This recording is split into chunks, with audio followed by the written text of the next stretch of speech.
आपको जब भी ऐसा लगे कि आप डीमोटिवेटेड हो रहे हैं, देखिए मोटिवेशन के दो तरीके होते हैं।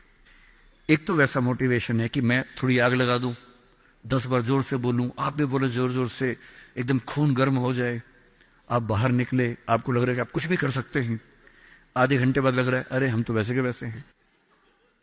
एक तो वो मोटिवेशन है जो आधे एक घंटे वाला होता है, उससे मेरा कोई इंटरेस्ट नहीं है, ना मैं वैसा मोटिवेटर बनना चाहता हूं। असली मोटिवेशन कहां से आता है? एक तो असली मोटिवेशन ऐसा नहीं होता कि एक साल में एक स्पीच सुनी, एक साल के लिए मोटिवेट हो गए, नहीं। असली मोटिवेशन आता है जिंदगी की जरूरतों से, आसपास से, डेली लाइफ से आता है। और डेली लाइफ से मोटिवेशन चाहिए तो क्या करना चाहिए? ये मैं 3-4 टिप्स दे रहा हूं, आप सब इसको फॉलो करें, आपको डीमोटिवेशन कम से कम नहीं होगा। एकदम आराम से जिंदगी जीनी है, दुखी होना ही नहीं। सबसे पहली बात, अपने आप से इतनी उम्मीदें नहीं पाल लेनी है जो पूरी नहीं हो सकती।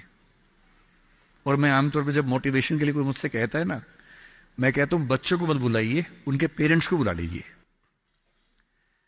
पेरेंट्स को समझाना ज्यादा जरूरी होता है कि बच्चों से इतनी उम्मीदें ना पाल लें कि बच्चों को जीना मुश्किल हो जाए। पेरेंट्स की एजुकेशन ज्यादा जरूरी है। भाई मैं देखता हूं मेरा बेटा पढ़ने में ठीक है, बहुत तोप नहीं है, मैं चाहता भी नहीं कि तोप बने, ठीक से पढ़ ले, मस्त रहे एकदम। पर हमारे गरीब मोहल्ले में कुछ बच्चे तोप हैं, उनके माता पिता रात दिन लगे रहते हैं, मम्मी फिर से 10th क्लास कर रही हैं, पापा भी 10th क्लास कर रहे हैं, बच्चा भी कर रहा है, रात दिन माँ बाप भी पढ़ा रहे हैं उसको, बच्चा भी पढ़ रहा है, पूरी फैमिली 10th क्लास कर रही है। और बच्चे के 10th क्लास में 99.8% मार्क्स, उसके बाद भी दुखी, 0.2 क्यों नहीं आए? और हमारे वाला 50 में खुश रहता है कि बहुत आगे, काफी है, इससे ज्यादा क्या करेंगे?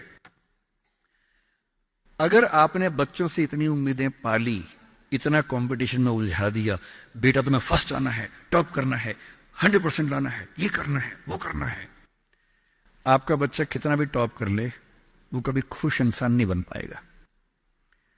और पेरेंट्स के लिए सबसे जरूरी होना चाहिए कि आपका बच्चा खुश रहे, ठीक इंसान बन जाए, आपके बुढ़ापे में आपकी चिंता कर ले, मन ही मन आपसे नफरत ना करने लगे। जब मेरे पास बच्चे अकेले में आके बात करते हैं, कभी कभी रोते हुए बोलते हैं मुझे अपने पेरेंट्स से नफरत है, नफरत। उन्होंने मुझे एक मशीन समझा अपनी इच्छाएं पूरी करने के लिए। मेरा मन था ये करने का, धमका धमका कि ये फील्ड दिलवाई जो फील्ड मेरा स्वधर्म है ही नहीं। मैं रोज पढ़ता हूं रो रो के, मेरा मन नहीं करता पढ़ने का क्योंकि मेरी फील्ड थी ही नहीं। इसलिए आप सबसे कह रहा हूं, हर व्यक्ति हर काम नहीं कर सकता, पर हर व्यक्ति कुछ ना कुछ अच्छा कर सकता है। और वो कुछ ना कुछ अच्छा क्या है? जो आपका स्वधर्म है। इतने उम्मीद मत पालिए। मसलन क्रिकेट भारत का शौक आजकल सब लोगों को हो गया है, लाखों बच्चे क्रिकेट खेल रहे हैं गली मोहल्ले में, सबको आईपीएल में आना है, सबको भारत की टीम में आना है। पर भारत की टीम में कुल 16 लोग आएंगे, उनमें भी 11 खेलेंगे, 5 बाहर बैठेंगे। और लाखों लोग क्रिकेट खेल रहे हैं, रात दिन की टीम में आना है। ध्यान रखना है, आप जो भी रास्ता चुनेंगे उसमें सफल होने से ज्यादा संभावना विफल होने की है। इसलिए तैयारी करते हुए इस चीज की भी तैयारी करनी है कि नहीं हुआ तो क्या होगा। और मैं बच्चों को बार बार कहता हूं, जिंदगी बहुत बड़ी है, नौकरी जिंदगी का एक छोटा सा हिस्सा है। मिले बढ़िया, ना मिले भाड़ में जाए, एकदम भाड़ में जाए, ठीक। और मैंने खूब देखा है, आईएएस आईपीएस बनने के बाद भी कुछ लोग आत्महत्या कर लेते हैं, दुख से, तनाव से, परेशानी से। और मैंने देखा कुछ लोग छोटी सी नौकरी में इतने मस्त मौला होते हैं कि जिंदगी की हर खुशी जैसे उनके पास ही है। अंत में खुश रहना है तो उसके लिए कोई एक नौकरी जरूरी छोड़ना है, मिलेगी तो बढ़िया है, ना मिले तो भाड़ में जाए। तो अपना तकिया कलाम बना लीजिए। तकिया कलाम का मतलब अपनी एक पंच लाइन बना लीजिए, अपनी एक मिशन स्टेटमेंट बना लीजिए कि ताकत लगाएंगे, पूरी पूरी ताकत से कोशिश करेंगे कि जो मैं चाहता हूं, जज बनना है, पॉलिटिशियन बनना है, आईएएस बनना है, जो बनना है बनूं। उद्यम करना है उद्यम करूं, स्टार्टअप करना है स्टार्टअप करूं, पर नहीं हुआ। कोई पूछे ना अगर नहीं हुआ तो बोला भाड़ में जाए। क्या हो गया नहीं हुआ तो कुछ और करेंगे, तू नहीं कोई और सही, कोई और नहीं कोई और सही। ये इंसान के बारे में नहीं, अभी नौकरी के बारे में है। ये नौकरी नहीं तो कोई और नौकरी सही, कोई और नौकरी नहीं तो कोई और नौकरी सही। ऐसा क्या है, हजार ऑप्शन है। तो खुद से उम्मीदें कम। दूसरा, अपने आसपास 3-4 लोग ऐसे रखिए जो कायदे के लोग हो। आपके जो दोस्त होते हैं ना, जो सबसे अच्छा दोस्त है वो पूरा दोस्त नहीं होता, थोड़ा सा दुश्मन भी होता है। हर दोस्त और दुश्मन का पैकेज होता है। वो आपसे जलता भी सबसे ज्यादा है, लेकिन दोस्त भी है। आपके राज रखता है। आपके पेरेंट्स को वो सब नहीं बताता जो पेरेंट्स पूछते हैं उससे, क्योंकि आप भी नहीं बता रहे उसके पेरेंट्स को। एक म्यूचुअल अंडरस्टैंडिंग है।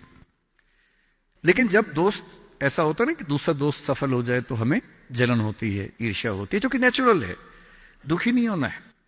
कोई दोस्त आपको पूछे अगर मैं सिलेक्ट हो गया तू नहीं हुआ तो जलन होगी, झूठ मत बोलना हाँ होगी, नॉर्मल है, सबको होती है, मुझे भी होगी। लेकिन इतनी नहीं होगी कि मैं तेरे खिलाफ कुछ काम करना चाहूं। थोड़ी होगी, ह्यूमन बीइंग हूं, ह्यूमन साइकोलॉजी है, तो मैं उससे कैसे बच सकता हूं। अपने आसपास 3-4 ऐसे लोग रखिए जो जनरली पॉजिटिव रहते हों, मनहूस ना हो। यह दुनिया मनहूस लोगों से भरी हुई है। आप कुछ भी करने लगेंगे, आप कहेंगे मैं सोच रहा हूं कि अपना काम शुरू करूं, लोग कहेंगे अरे पागल मर जाएगा, अरे पागल, तेरे खानदान में किसी ने किया आज तक, अरे तेरे बस की बात नहीं है, अरे छोड़ दे, तुझसे होगा ही नहीं, मैंने पहले ही कहा था नहीं होगा। इन मनहूसों से दूर रहिए। ऐसे 2-4 लोग जो थोड़ा पॉजिटिव हों और सोच समझ के सलाह दे। जैसे आप कहें कि मैं सोच रहा हूं कि मैं आईएएस की तैयारी कर लूं, आपका दोस्त कहेगी देख भाई मैं तेरे साथ हूं, सपोर्ट करूंगा, लेकिन ये 3-4 बातें हैं, पहले सोच लो। इन बातों पे अगर ठीक लगे तो आगे बढ़ो, क्योंकि लंबी स्ट्रगल है। हां, स्ट्रगल करोगे तो मैं साथ में हूं, कोई दिक्कत नहीं आएगी। तीसरा, छोटे छोटे टारगेट्स, छोटा छोटा कंपटीशन जीवन में रखिए। एक लंबी यात्रा एक झटके में नहीं होती है, बहुत छोटे छोटे टारगेट से पूरी होती है। जैसे मैं रोज 8 घंटे पढ़ूंगा, आज मुझे इतना सिलेबस कर लेना है, उतना कर लीजिए। एक टाइम टेबल बना लीजिए। टाइम टेबल हमेशा पूरा नहीं होता है। वीक में 5 दिन पूरा हो जाए सही है, 2 दिन नहीं होगा। क्योंकि इस उम्र में क्या होता है कि 5 दिन पढ़ लिए, 6ठे दिन जा रहे थे, किसी को देख के अच्छा लग गया, अब उसी की याद में खोए हुए हैं, पढ़ाई नहीं हो रही है। तो वो भी करना है ना, इंसान बने रहना है, मशीन नहीं बनना है। तो 5 दिन पढ़िए, 6 दिन मोहब्बत का रखिए, दोस्ती का रखिए, खेलने का रखिए, और इन सब चीजों को मैनेज करते हुए एक अच्छी लाइफ के साथ अगर टारगेट्स लेके चलेंगे, छोटा छोटा कंपटीशन अपने दोस्तों के साथ करते हुए आगे बढ़े, तो मोटिवेशन आमतौर बना रहता है। और जब जब डीमोटिवेशन ज्यादा होने लगे तो मेरे जैसे किसी की बात सुन लीजिए, 1-2 घंटे के लिए गुब्बारा फूल जाएगा, और 2 घंटे के लिए अगर उस फेज से आप निकल गए तो चीजें ठीक रहेंगी।